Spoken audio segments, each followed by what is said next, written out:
अस्सलाम वालेकुम फ्रेंड्स, कैसे हैं आप सब। अल्लाह ताला से दुआ है कि आप सब खैरियत से हों। चैनल पर जो लोग नए हैं तो प्लीज़ सब्सक्राइब ज़रूर कर लीजिएगा और मेरे सब्सक्राइबर्स का हमेशा की तरह बहुत बहुत शुक्रिया। दोस्तों, जाज़िब ज़िंदगी रिएक्शन रिव्यू चैनल के ऊपर आप सबका वेलकम है।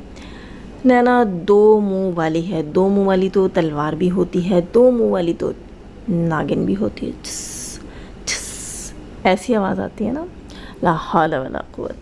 खैर दोस्तों, ये मैं नहीं कहती, आप सबको पता है कि शुरू से मैंने आज तक शायद हार्डली कभी एक बार उसको नागिन कह दिया। अभी इन लेटेस्ट जो मतलब रिसेंट दिनों में, लेटेस्ट कह रही हूँ, रिसेंट दिनों में जो मैंने उसको कह दिया हो उससे मैं, वरना मुझे याद नहीं पड़ता, क्योंकि मैं हमेशा अवॉइड करती हूँ इस किस्म का या किसी भी किस्म का घटिया नाम किसी का रखने से। लेकिन आज डीडी ने भी नीनू को दो मुँह वाली कह दिया है, क्योंकि नीनू जो है वो उसको बिल्कुल डीडी ने एक, मैं कहती हूँ, दूध से मक्खी की तरह निकाल कर बाहर फेंक दिया है।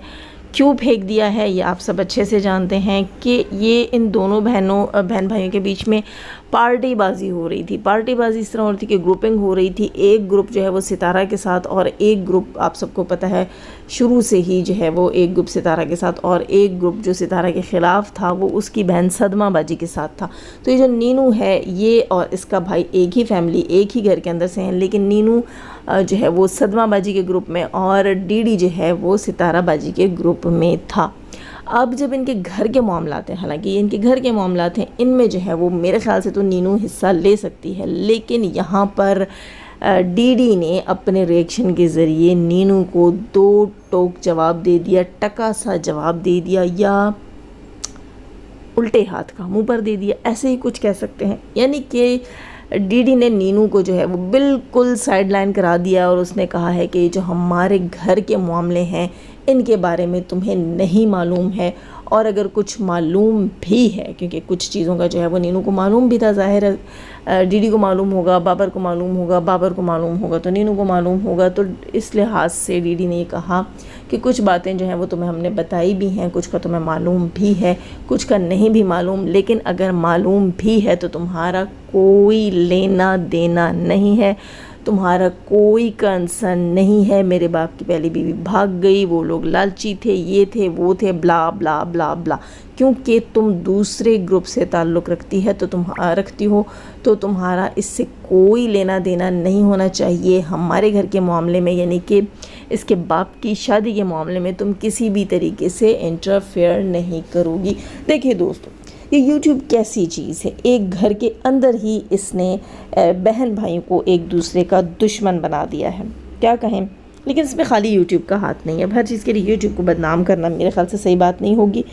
इसमें जो है लालच का हाथ है, लालच का हाथ है। लालच ऐसे कि नीनू जो है उसने लालच की और उसने सितारा को गिराना चाहा, सितारा से आगे बढ़ना चाहा। ये सिर्फ यूट्यूब की बात नहीं है, अगर सितारा को किसी और प्लेटफॉर्म पर, किसी और बिज़नेस में, किसी और जॉब में इस तरह ही कामयाबी मिलती तो नीनू ने वहाँ पर भी यही हरकतें करनी थी और उसने अपनी जेलसी दिखाई। ना सिर्फ उसने अपनी जेलसी दिखाई, उसकी सितारा की बहन सदमा ने भी अपनी जेलसी दिखाई। और जैसे कि आप सब अच्छे से जानते हैं कि दुश्मन का दुश्मन हमेशा सज्जन होता है, तो इस तरह इन दोनों सितारा के दुश्मनों ने आपस में एक दूसरे से दोस्ती कर ली। इस चीज़ को डीडी अच्छे से समझता है और डीडी ने जो है वो अपनी बहन की अच्छे से बचा दी। लेकिन यहाँ बहुत से लोगों का कहना ये है कि डीडी सिर्फ पब्लिकली आकर यहाँ बजा रहा है, बहन को जो है वो टारगेट कर रहा है। इन बहन भाई के बीच में तय हो गया होता है कि मैंने तुम्हें ऐसे ऐसे ऐसे टारगेट करना है, पब्लिक के सामने ज़ाहिर है हम दोनों ग्रुप्स के बीच में रहकर चलेंगे, दोनों ग्रुप्स के साथ जो है वो हम, तुम वहाँ बना कर रखो और मैं यहाँ बना कर रखूँगा, तो हम दोनों ग्रुप से जो है वो फ़ायदा हासिल करेंगे, यानी कि घी गिरेगा थाली में। ये बहुत से लोगों का कहना है। मेरा काम है दोस्तों रिएक्शन और रिव्यू देना, मैं पर्सनल नहीं लेती किसी चीज़ को, क्योंकि पर्सनल वैसे ही मेरे इतने कम मैंने है ना, मैनू तो टाइम ही कोई नहीं, रिएक्शन देने का टाइम नहीं लगता किसी वेले। खैर, तो मैं बात कर रही थी यहाँ पर कि बहुत से लोगों का कहना ये है कि ये सिर्फ टोपी ड्रामा है, इन फ्रंट ऑफ कैमरा ये लोग इस तरह की चीज़ करते हैं, और बैक ऑफ कैमरा जो है ये अपने मामले बिल्कुल सही रखते हैं। और बहुत से लोगों ने अक्सर जो इनकी निशानियाँ भी बता दी। खैर हमारा क्या लेना देना, अगर इन्होंने इन फ्रंट ऑफ कैमरा ही उसकी बजा दी है तो बहुत से सितारा की जो ऑडियंस हैं जो कि इस नीनू को नागिन कहकर पसंद नहीं करते हैं, तो वो यकीनन खुश हो गए होंगे। दूसरी जो हमें चीज़ मिली है, न्यूज़ मिली है कि डीडी का कहना ये था कि अब फातिमा का चैनल बंद हो गया है और फातिमा के चैनल के ऊपर से आपको कोई भी वीडियो व्लॉग देखने को नहीं मिलेगा। सोचने की बात है दोस्तों कि ये मामला इतना क्यों बिगड़ रहा है। क्या ये मामला जो है साइमा की वजह से बिगड़ रहा है? साइमा की लगाई हुई कोई आग है जो इस कदर बढ़ गई है? यहाँ एक चीज़ मैं डीडी से कहूँगी कि यहाँ आई थिंक आप गलत हैं। अब बहुत से लोग कहेंगे कि औरतें हैं, औरत कार्ड खेल रही हैं। नहीं, उसूल की भी कोई बात होती है, तरीक़ों की भी कोई बात होती है। मुझे आप लोगों की चीज़ समझ नहीं आई। आप जब भी जाते थे आप लोग कहते थे कि हम इनके घर, साइमा के घर, यज़मान जो हैं वहाँ आए हैं, अब यहाँ से वापस गांव जाना इस वक्त लेट था इसलिए हम यहाँ रुके। आप 2-2, 3-3 दिन भी उनके घर में रुके और आपने रिश्ते यहाँ वहाँ ढूंढे खोजे। तो ये चीज़ हमें समझ नहीं आई कि आप लोग दूसरों के घरों में जाकर क्यों बैठते हैं। और हैरत की बात है कि जैसे कि सबको पता चला है कि अनवर अंकल जो हैं वो बेवड़े भी हैं, और उस हिसाब से इन साइमा नामी ख़ातून ने इस किस्म के बंदे को भी अपने घर में आने दिया, बल्कि आई थिंक अंकल भी इनके घर में रात रुके हैं। तो अजीब सी फैमिली है। इस फैमिली के ऊपर क्वेश्चंस तो उठेंगे, सवाल तो उठेंगे। अब जब आप अपने बीवी बच्चों को गांव लेकर जाते हैं ये कहकर कि हम घुमाने फिराने लेकर आए हैं, और बाप के रिश्ते के एतबार से घर से कोई जो है वो 1-1.5 घंटे की मुसाफत दूर जाते हैं, और वहाँ जाकर आप फिर 3-3, 4-4 दिन घर वापस नहीं आते, और मज़े की बात दोस्तों कि वहाँ जाकर आप कॉल भी नहीं उठाते, तो ये आपकी गलती है। यहाँ आपकी गलती नज़र आती है। और एक बात याद रखिएगा डीडी, अगर आपकी गलती साबित होती है तो यहाँ आयशा जो कि आपकी फ़र्स्ट वाइफ थी वो भी बेकसूर साबित हो जाएगी। ये बात याद रखिएगा। जब किसी का करैक्टर जो है वो बुरा साबित हो जाए तो फिर उसका जो सेकंड कंपेनियन होता है, जो तो वैसे तो आपका पास्ट है, लेकिन पास्ट में भी तो कोई स्टोरी रही है ना, तो फिर वो ऑटोमेटिकली जो है वो पाक हो जाता है, उसे क्लीन चिट मिल जाती है। क्योंकि दोस्तों देखिए, हेटर्स ने पहले भी डीडी से रिलेटेड बहुत सारी चीज़ें पब्लिक की हैं। आप सब जानते हैं कि भाई डीडी ने फेसबुक पे ऐसा पेज बना रखा था, डीडी जो है वो आंटियों से ऐसे बातें करता था, डीडी इस किस्म का बॉय था, डीडी उस किस्म का बॉय था। अब यहाँ साइमा फैमिली के घर में जाकर घुसना, वक्त बेवक्त घुसना, इतना ज़्यादा रहना, जो कि मुझे नहीं लगता कि इसकी कोई रीज़न थी। जो रीज़न उन्होंने दिए वो कोई बेहतर रीज़न थी, मुझे नहीं लगता कि वो जो है, आप ये कह सकते हैं कि वो आपका आंसर जो है वो तमाम चीज़ों को कवर करता है, वो आपका जवाब इनफ है, नहीं है वो इनफ, ठीक है।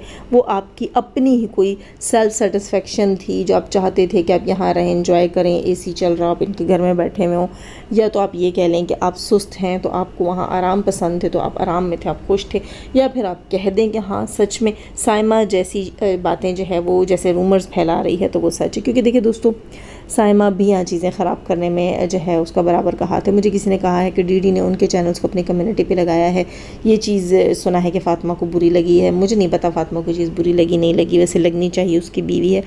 इस तरह क्यों आप बैठे बिठाए किसी को इतनी वैल्यू देते हैं? जब बीवी किसी भी जगह से अगर बीवी को लगता है कि भाई उसको कोई बंदा नहीं सही लग रहा, या वो इनसिक्योर फील कर रही है, तो आपको ऑटोमेटिकली उन लोगों से थोड़ा सा डिस्टेंस रखना चाहिए। जैसे दोस्तों सीधी सी बात है कि अगर हस्बैंड है और उसको कोई भी लोग ऐसे हैं जो आपके रिलेटिव्स हैं, नेबर्स हैं, फैमिली फ्रेंड्स होते हैं, जैसे सास ससुर के, अम्मा अब्बा के फैमिली फ्रेंड्स हैं, उनमें से कोई इक्का दुक्का कज़न, लड़का, कोई भी आपके हस्बैंड को नहीं भाता, और आपका हस्बैंड कहता है कि इस बंदे से फासले पर रहना, मुझे नहीं अच्छा लगता कि तुम इससे बात करो, तो यकीनन बीवी को वो काम करना चाहिए। और बीवियाँ ऐसा करती हैं, ऐसे लोगों से फासला बनाना बताना शुरू कर देती हैं कि भाई मेरे हस्बैंड को नहीं पसंद। लेकिन जब बीवी अपना कोई इस किस्म का जो है वो इनसिक्योरिटी हस्बैंड के सामने ला कर रखती है तो हस्बैंड उस चीज़ को कहता है कि ये गलत कह रही है, बकवास कर रही है, झूठ कह रही है, ऐसा कुछ है ही नहीं। नहीं, आप आर्ग्यू क्यों करते हैं? आप उस चीज़ को जो है उस मसले को अपने मियाँ बीवी के बीच में सॉल्व क्यों नहीं करते? आप कह सकते हैं हाँ भाई मेरी बीवी को नहीं पसंद तुमसे मिलना, तुम्हारे घर में बैठना, तो दूर दूर से ही ठीक है। क्यों? क्योंकि साइमा जो बहुत सारी चीज़ें क्रिएट करती है। इसके कमेंट्स शायद अभी मेरे पास स्क्रीनशॉट पड़े हैं, उसने कमेंट्स किए थे कि डीडी की तीसरी शादी हो रही है, मेरी कज़न से हो रही है, फ़लाँ हो रही है, ढींग हो रही है। क्यों? अगर ये कोई अच्छे करैक्टर की औरत होती तो ये कभी भी ऐसी बात ना करती, बल्कि आकर ये कहती कि आप लोगों को शर्म आनी चाहिए कि मैं एक ऐसी औरत हूँ, वैसी औरत हूँ और आप ऐसे बातें करें। आई थिंक ये कोई बेवा औरत है। अब मुझे नहीं पता, आप लोग मुझे बताइएगा जो जानते हैं कि ये भाई विडो है या ये डिवोर्स्ड है, मुझे ज़रूर बताइएगा कि इसका सिचुएशन, इसका सीन क्या है, क्योंकि इसका हस्बैंड नहीं है तो कहानी क्या है इसकी। दूसरी चीज़, किसी ने मुझे बताया कि इसने, साइमा ने पता नहीं किसी कमेंट में कहा या किसी वीडियो में कहा है कि फ़ातिमा जो है वो डीडी से 15 साल बड़ी है। एक चीज़ मैं बता दूं, फ़ातिमा डीडी से जितनी भी बड़ी है, डीडी के बच्चे पैदा कर दिए हैं उसने, अब छोटा बड़ा कोई भी नहीं रहा दोनों के बीच में। आप डीडी से कितनी बड़ी हैं ये ज़रूर बताइए, बल्कि आप फ़ातिमा से कितनी बड़ी हैं, डीडी को तो छोड़ें, आप फ़ातिमा से कितनी बड़ी हैं ये भी जो है ना ऑडियंस को पता होना चाहिए। फ़ातिमा डीडी से जितनी भी बड़ी है, आप फ़ातिमा से कितनी बड़ी हैं ये भी पता होना चाहिए। और बड़ी है छोटी है का क्या मतलब है? आप कोई इनकी सास लगती हैं या डीडी की माँ लगती हैं जो आप कहेंगे अरे मैं तो बहू जो ले आई वो तो सही नहीं निकली, वो तो मेरे बेटे से 15 साल बड़ी है और बड़े होने की वजह से जो है वो मेरे बेटे का बड़ा नुकसान हो रहा है, इसलिए मैं बहू चेंज कर देती हूँ। बड़ी है, छोटी है, अच्छी है, बुरी है, इसका आपका इससे कोई कंसर्न नहीं होना चाहिए। अपने गिरबान में बंदे को झांकना चाहिए कि आप खुद क्या हैं। अच्छी खासी आंटी हैं आप, और आप जो है डीडी की वाइफ से अच्छी खासी एजेड हैं और दूसरों के मामले में इंटरफेयर कर रही हैं। इस किस्म की बाजारू सी सोच है इस औरत की कि ये हस्बैंड वाइफ के बीच में, आपको पता है हस्बैंड वाइफ के बीच में दोस्तों जो बंदा मिसअंडरस्टैंडिंग्स पैदा करता है, जो बंदा नफ़रत पैदा करता है, उसे शैतान माना जाता है। क्योंकि इस्लाम में ये चीज़ है कि मियाँ बीवी के बीच में नफ़रत डालने वाला अल्लाह ताला को क़तन नहीं पसंद, और वो शैतान का पैरोकार होता है जो मियाँ बीवी के बीच में नफ़रत डालता है। तो ये बंदी ये काम कर रही है। दूसरी चीज़ थी सितारा का आज का व्लॉग, मज़ा आ गया। मैं कहती हूँ चस आ गई, इतना कोई हमने इंजॉय किया, मेरी पूरी फैमिली ने एंजॉय किया और हंस हंस के हमारा तो मैं कहती हूँ बुरा हाल। सितारा ने यकीन माने, मुझे ऐसा लग रहा था कि हमारा आज का दिन बना दिया। मैं इतनी खुश, हम सब खुश, और जो लोग नहीं भी देखते हमारे घर में व्लॉग्स और वो कहते हैं कि क्या मोबाइल में लगी रहती है हर वक्त, तो वो भी सारे खुशी आकर जो है ना हिस्सा ले रहे थे, देख रहे थे, सुन रहे थे, कहते अरे ये क्या, ये कैसे बोल रहे हैं आज। तो मैंने बताया भाई चैलेंज चल रहा है और वाकई सितारा जो चैलेंज जो है वो लेती है उसको पूरा करती है। इतना मज़ा आया जब सितारा को भूख लगी हुई थी और वो बार बार कह रही थी कि आई एम सो हंग्री, और वो कह रही थी कि मेरे दिल में, मेरे मन में बहुत से अल्फाज हैं और जो मेरी ज़बान पे नहीं आ रहे। मुझे इतना हंसी लग रही थी, हंसी आ रही थी, इतना अच्छा लग रहा था। वो जो चैलेंज करती है वो कोशिश करती है उसको पूरा करे। और मज़े की बात जो थी उसमें मुझे ये लगी कि सितारा की अम्मी का ये साइलेंट व्लॉग था।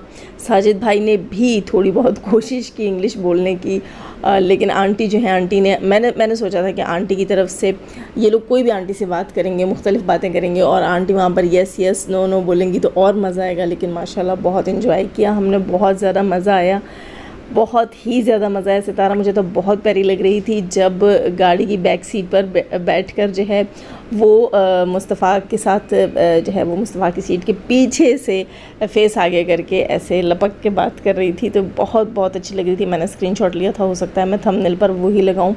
वहाँ सितारा बहुत प्यारी लग रही थी। और वाकई यार कोशिश करनी चाहिए, जो चीज़ आपको नहीं आ रही और आपको पता है कि जो है उसकी नीड भी है, वैसे भी उसको सीख लेना चाहिए। और सितारा माशाल्लाह चीज़ों को जल्दी पिक करती है, जल्दी समझती है। वैसे भी ये एक चीज़ है, ये वाला बेल्ट है, सिराई की बेल्ट है, इन लोगों में एक चीज़ है, ये निकम्मे निखट्टू होंगे, फ़ायदा नहीं लेंगे, लेकिन अगर ये सीखने पे आते हैं किसी चीज़ को तो ये मैंने नोटिस किया है कि पाकिस्तान की बाकी आम आबादी से ज़्यादा जल्दी सीखते हैं, लेकिन बस ये है कि ये तवज्जो नहीं देते। खैर ऐसी तो बहुत आवाम भरी पड़ी है पाकिस्तान में जो कर बहुत कुछ सकते हैं लेकिन करते कुछ नहीं हैं, वेले हैं। वो कहते हैं कि जब 10, 20, 30 हज़ार में हमारा घर चल रहा है तो हमें क्या ज़रूरत है सर खपाने की। लेकिन अगर देखा जाए, सोचा जाए, क्योंकि इनकी तरफ जो है वो थर चोलिस्तान करीब है और कहीं ना कहीं शायद बारिश का पानी भी इनकी तरफ होता है, उससे भी दिमाग बहुत तेज़ हो जाता है। और इसके अलावा